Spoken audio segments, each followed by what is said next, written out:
So this is how you can not see messages on the iPhone when it's in a locked state. So let's get started. Let me show you how it works. If you're new here, subscribe and do all that, and let's get started. So essentially, you open up the settings, and the thing that we need to play with or adjust is called notification previews.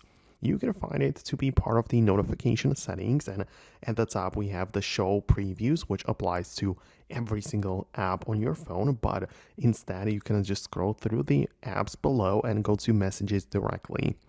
So in there you have the same show previews menu, which you can click on and decide from 3 options. So you have the always, when unlocked, or never.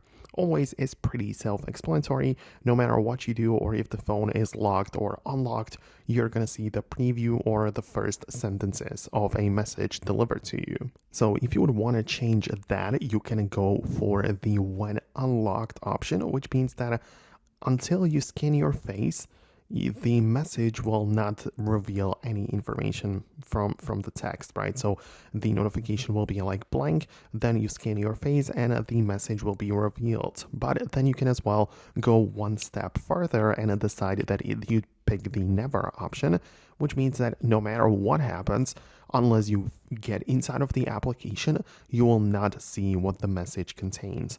So that is, I believe, the most secure option, but a little bit more practical is the when unlocked. So obviously it is up to you to decide, but in here we specifically decide for the messages. As I previously mentioned, in the main notification settings, you can decide the preview settings for all of the apps on your phone. So that is how it works. I hope it makes sense. Let me know what you think about that below in the comments, and I hopefully will see you later in the future videos as well.